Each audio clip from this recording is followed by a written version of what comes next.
చూసే వాళ్ళని పెంచుకోవటాన్ని ఏదో అంటారు కదా, వ్యూవర్షిప్ పెంచుకోవటానికి కూడా అలాంటి వాళ్ళని ఒకళ్ళని పిలుస్తున్నారు. అంటే అన్ని రసాలు ఉండాలన్నట్లు ఆ రౌద్ర రసం కూడా ఉండాలి అనుకుంటున్నారు. అది రౌద్ర రసం కాదు, రౌద్ర రసానికి చాలా ఇంపార్టెన్స్ ఉంది. ఇది ఏంటి అంటే నోటికి ఏది వస్తే అది మాట్లాడే రసం అన్నమాట. ఇది నవరసాల్లో 10వ రసం. నవరసాలు కాదు, 10 రసాలు అని చెప్పుకోవాలి. అయితే బరి తెగించిన మాటలు ఉన్నాయి చూసారా. మనం ఒక గత నెల అంతా చూసాం కదా, ఎలా అంటే అలా మాట్లాడే వాళ్ళకి, తలాతో లేకుండా మాట్లాడే వాళ్ళకి ఛానల్స్ వాళ్ళు కూడా పిలిచి బాగా ఎర్రతివాచి వేసేసేసరికి అసలు వాళ్ళ టీవీ డిబేట్లు చూడాలి అన్నా లేదు యూట్యూబ్లో ఇంటర్వ్యూలు చూడాలన్నా కానీ భయం వేసిన పరిస్థితి వచ్చింది. మొన్న చూసాం కదా గత నెల అంతా. ఇప్పుడు కూడా చూసారు కదా, ఆవిడ అసలు మనం ఏం మాట్లాడుతున్నాం వినిపించుకోకుండా మాట్లాడే వాళ్ళు. అంటే ఏమనుకుంటారంటే వాళ్ళు అవకాశం తీసుకోవాలి, మనం గ్రాప్ చేసుకోవాలి రెండో వాళ్ళ దగ్గర నుంచి. నీ టర్న్ వచ్చినప్పుడు నువ్వు మాట్లాడు చక్కగా.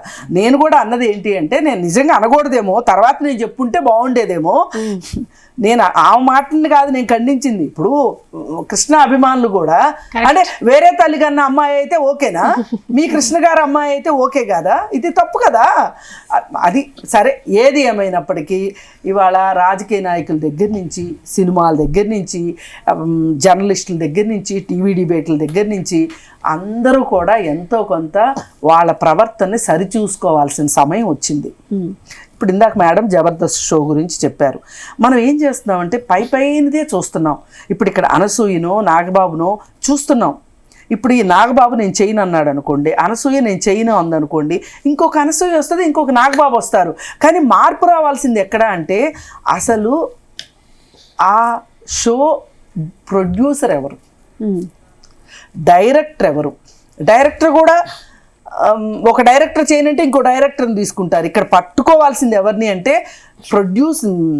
ప్రొడ్యూసర్ని పట్టుకోవాలి, టెలికాస్ట్ చేసిన ఛానల్ని పట్టుకోవాలి. ఆ ఇద్దరు పూర్తి బాధ్యత నన్ను అడిగితే.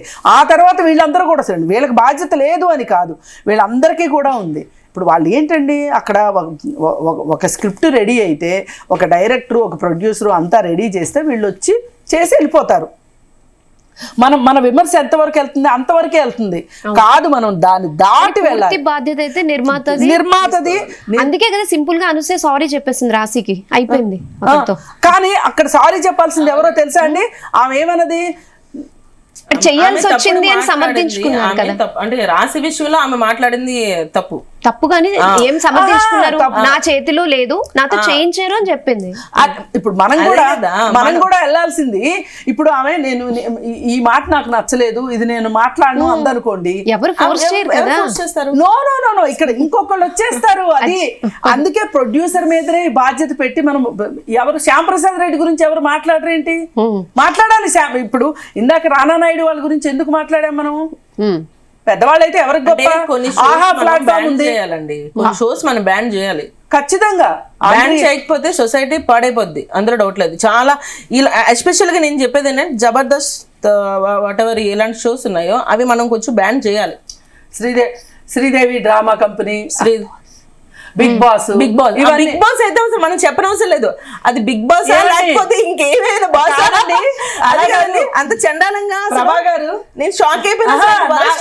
నాకు ఆశ్చర్యంగా ఉంది, మీరు బీజేపీ పార్టీ అధికార ప్రతినిధిగా వచ్చారు కదా, సెంట్రల్ గవర్నమెంట్ మీ చేతిలోనే ఉంది కదా, మీరేం చెప్పట్లేదు ఆయనకి. అది కదండి, ఇప్పుడు ఇక్కడ ఏమవుతుందంటే వాళ్ళ ఛానల్ వాళ్ళు వేసుకున్నారు, మనం ఖండిస్తున్నాం. ఖచ్చితంగా మనం ఎందుకు యాక్సెప్ట్ చేస్తామండి, అలాంటి వాళ్ళకి యాక్సెప్ట్ చేస్తామా?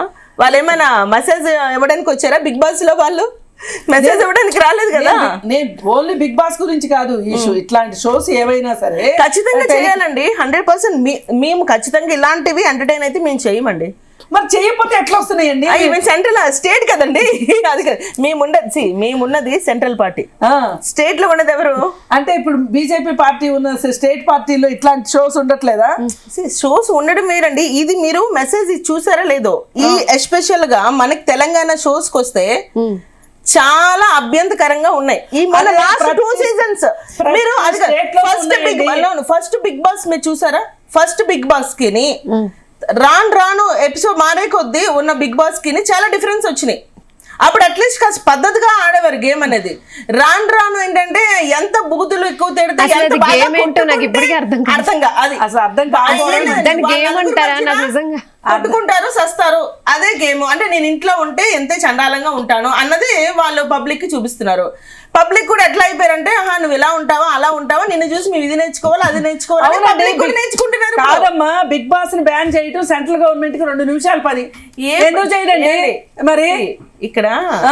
ఇక్కడ మనం మాట్లాడుకోవడం వచ్చింది బిగ్ బాస్ గురించి, బ్యాన్ చేయడం గురించి కదా. ఇది ఆల్ ఓవర్ పబ్లిక్ యాక్సెప్ట్ చేసిన ప్రోగ్రామ్స్, అవి పబ్లిక్ ఇనిషియేటివ్ తీసుకోవాలి. ఇప్పుడు పబ్లిక్ లో చాలా పబ్లిక్ ఎలా తీసుకుంటుంది? చూడకూడదండి, దే షుడ్ బ్లాక్.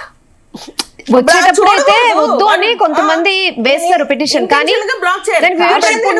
వ్యూవర్షిప్ ఉంటుంది. ఇప్పుడు ఈ అబ్బాయి ఇష్యూ ఉంది, ఈ అబ్బాయి మీద అందరూ 294 కేసు పెట్టండి, పెట్టచ్చు. 294, 296, 504 పెట్టండి. పెడితే అప్పుడు ఖచ్చితంగా నెక్స్ట్ టైం ఇంకొకటి మాట్లాడాలంటే ఆలోచిస్తారు. చూడండి, ఈ కేసు పెట్టొచ్చు మనం ఈజీగాన, ఎందుకంటే ఇదంతా కూడా అన్పార్లమెంట్ లాంగ్వేజ్ సంబంధించిన పీనల్ సెక్షన్స్ ఇవి, కాబట్టి మనం వేయొచ్చు. ఇలాంటి కేసెస్ వేసి డైరెక్ట్ గా మనం గవర్నమెంట్ నుంచి మనం ఏంటిది బలవంతంగా ఈ షోస్ ని ఎట్లా ఎంటర్టైన్ చేయకూడదని మనం చేయొచ్చు. అట్లాంటివి ఎవరు ఇనిషియేటివ్ తీసుకోకపోతే గవర్నమెంట్ ఎట్లా తీసుకుంటది? Public should take initiative on the things. నేనేమంటున్నా, మీరున్నారు కదా, మీలాంటి వాళ్ళందరూ రిప్రజెంటేషన్ గవర్నమెంట్ కి ఒకరిస్తే సరిపోదు కదా. సరే, మీరు ఇనిషియేషన్ తీసుకోండి, తీసుకుంటారా? అందుకే ఇవాళ మాట్లాడినందుకు వచ్చారు కదా, దీని మీద మాట్లాడడానికి కదా మేము వచ్చింది. ఇప్పుడు ఈ అబ్బాయి విషయంలో కూడా కొంతమంది కంప్లైంట్ చేయండి, ఈ పేనల్ కొంతమంది చేశారు ఆల్రెడీ, రిపోర్టర్ కూడా కొంతమంది చేస్తూ ఉంటే ఆటోమేటిక్ గా ఇట్లాంటి తగ్గుతాయి కదా మార్కెట్ లో. ఇప్పుడు ఆ జర్నలిస్ట్ అన్న మాటకి అసలు వాడికి కాస్తైనా సెన్స్ వచ్చి మాట్లాడాలి. తప్పు చేసింది వాడు కాబట్టి ఏం చెప్తున్నాడు, క్షమాపణ అడగమని చెప్తున్నాడు వీడు. అసలు వాడు చేసే తప్పుకి ఆయన క్షమాపణ చెప్పడం ఏంటండి? ఆయన అన్నదాంట్లో తప్పేముంది? మాకైతే తప్పు అనిపించలేదు, ఎందుకంటే తల్లిదండ్రుల పెంపకం గురించి ఎవరైనా ఇప్పుడు ఫస్ట్ బిడ్డ తప్పు చేస్తే తల్లినే కదా అంటారు. మరి ఆయన అండర్లో తప్పు ఉంది, నువ్వు చేయడంలో తప్పు లేదు. ఇప్పుడు ఈరోజు జేడి చక్రవర్తి వీళ్ళందరూ ఇప్పుడు మాట్లాడుతున్నారు కదా, ఆ రోజు ఎందుకు మాట్లాడలేదు? వాళ్ళు కూడా ఏమనుకున్నారంటే లైట్ తీసుకున్నారు ఫస్ట్. ఎప్పుడైతే అందరూ మళ్ళా దీని మీద నెగిటివ్ అవుతుందో, ఎక్కడ జేడి చక్రవర్తి మీద కూడా నెగిటివ్ అవుతుందని, నాదేం కాదు అని ఇలా దులిపేసుకోవడానికి మీడియా ముందు వచ్చి జస్ట్ ఒక సీన్ చేశారు. ఇప్పుడు ప్రభాకర్ గారిని కూడా సంధ్యారెడ్డి గారు ఈటీవీ అంటే ప్రభాకర్ అంటే ఆయన క్రియేట్ చేసుకున్నారు. నిజంగా చెప్పండి, ఈటీవీ సంస్థ ఎక్కడ, అసలు ప్రభాకర్ ఎక్కడ? ఆయన జస్ట్ చిన్న ఆర్టిస్ట్ అండి. ఆయన కోసం ఆయన డప్పు కొట్టుకొని ఏదో క్యారెక్టర్స్ తెచ్చుకుంటున్నాడు. ఈవెన్ వాళ్ళ వైఫ్ కూడా అదే చేస్తుంది కదా, వాళ్ళ వైఫ్ కూడా చిన్న చిన్న రీల్స్ చేసుకుంటూ ఆమె కొంచెం ఏదో చేస్తుంది, వాళ్ళు కూడా చేస్తున్నారు, వాళ్ళు కూడా సేమ్ ఇట్లాంటివి ఏవో చేస్తున్నారు. సరే చేసుకోనియండి, ఇప్పుడు ఎవరు బ్రతుకు తెలుగు అనేది ఎవరు ఆపరు. కాకపోతే నువ్వు సొసైటీకి ఇబ్బంది లేనంత వరకు దేన్నైనా ఎవరు యాక్సెప్ట్ చేస్తారు, అంతే కదా. కానీ ఈ రోజు నువ్వు చేసే పని ఏంటి? నువ్వు నీ కొడుకు అంత చండాలంగా పాట పాడితే నువ్వు స్టేజ్ మీద నుంచి చప్పట్లు కొడతావా? అంటే నువ్వేం మెసేజ్ ఇస్తున్నావు? నువ్వు నా కొడుకులాగే మీ అందరూ కూడా మీరు ఇట్లా చేయండి, మీరు కూడా ఇలానే మాట్లాడండి, సమాజం ఏమైపోయినా పర్లేదు, మీరు ఎంత చండాలంగా మాట్లాడితే సమాజం మిమ్మల్ని అంత బాగా పైకి తీసుకొస్తుంది అని ఈ రోజున తండ్రి చెప్తున్నాడు కొడుక్కి. వీడి బుద్ధి ఉంటుందా? సరే, ఆ జరిగిన తర్వాత అయినా ఆయన మైకి తీసుకొని నా కొడుకు తప్పుగా ఒక 2 మాటలు మాట్లాడాడు, దయచేసి ఎవరు దీన్ని తప్పుగా అనుకోవద్దు అని ఆయన క్షమాపణ అడగాలి. కానీ క్షమాపణ అడగకుండా ఆయన ఏం చేస్తున్నాడు? చప్పట్లు కొట్టాడు. వీడేమో ఈయన ఎవరో ఏదో అన్నాడని చెప్పి ఆయన పెట్టి వీడేమో ఆయన తిట్టడం. అసలు వాడు వయసు ఎంత, వాడు బుద్ధి బుర్ర ఉండాలండి. మనం మైకు ఇప్పుడు ఏంటి సోషల్ మీడియా ఉంది కదా అని చెప్పేసి ఏదైనా మాట్లాడేయచ్చు అనుకుంటే అది కరెక్ట్ కాదు. అతను మాట్లాడింది సబ్జెక్టు, నువ్వు అదే మాట్లాడాలి. నువ్వు కూడా అది ఆ విధంగా కరెక్ట్ గా మాట్లాడాలి, కానీ దాన్ని నువ్వు నాకు క్షమాపణ చెప్పాలి అని మాట్లాడే పరిస్థితులు ఉన్నాయి ఈ రోజున. ఓకే, ఏదో సంధ్యారెడ్డి గారు ఎస్ చెప్పండి. ఇప్పుడు వాస్తవం మేడం, ఎవరమన్నా ఇక్కడ అందరం తల్లులమే. పిల్లలు తప్పు చేస్తున్నప్పుడు చెప్పాల్సిన బాధ్యత డెఫినెట్ గా ఉంది. నేను అనేది అదే, ప్రభాకర్ గారికి తెలియకుండా ఏం లేదు. ఆ పాట పాడేటప్పుడు ప్రభాకర్ గారు వెనుకనే ఉండి నవ్వుతున్నారు. నవ్విన తర్వాత చెవిలో వచ్చి ఒకటి చెప్పాడు. చెప్పినప్పుడు అది కరెక్టే, కానీ సెన్సార్ బోర్డు లేదు ఒప్పుకోలేదని అతను వాళ్ళ ఫాదర్ చెప్పినా కూడా ఇది సెన్సార్ బోర్డు చెప్పారు పాడొద్దన్నారు కానీ నేనే పాడుతున్నానండి అని పెద్ద గొప్పతనంగా ఇదేదైనా భగవద్గీతను నేను రాసిన ఏదో మీకు జాతికి అంకితం చేస్తున్నా అన్నట్టుగా మాట్లాడాడు. అప్పుడు ఒక తండ్రిగా సరే పిల్లగాడి కంటే లేకుండా కనీసం తండ్రి అన్న ఇలా కాదని నేను చెప్పి సమాజంలో ముందుకెళ్ళాలి. యువత ప్రభావం అనేది మీరు ఒక రాంబాయ్ ఏదో సినిమా వచ్చింది చూడండి. అంటే మీరు సపోర్ట్ చేశారు ప్రభాకర్ గారిని సోషల్ మీడియాలో అని చెప్పారు కదా. అవునమ్మా, సోషల్ మీడియాలో మరి ఇప్పుడు మీరు ఈ విషయం వాళ్ళకి చెప్పారా ఇది తప్పు అని? 100% చెప్పాను, 100% ఖండించమంటున్నాను. మీరు 100% సమాజానికి సారీ చెప్పాలి. ఆ అబ్బాయి ఆ పదము వాడేటప్పుడు డెఫినెట్ గా ఏ తల్లైనా నేను ఎందుకంటే రీసెంట్ గా జరిగిన ఇష్యూలో మీరు చాలా చోట్ల చాలా గట్టిగా మాట్లాడారు. మరి ఈ విషయంపై కూడా మాట్లాడారా లేదా అనేది? అవునమ్మా, ఈ విషయం ఇప్పుడే కదా జరిగింది. మీ ముందు అదే చెప్తున్నాను. ఇది ఎవరు సప్పే సమాసం ఎవరు మెచ్చుకోరు తల్లి. సెన్సార్ బోర్డు ఆల్రెడీ ఖండించింది.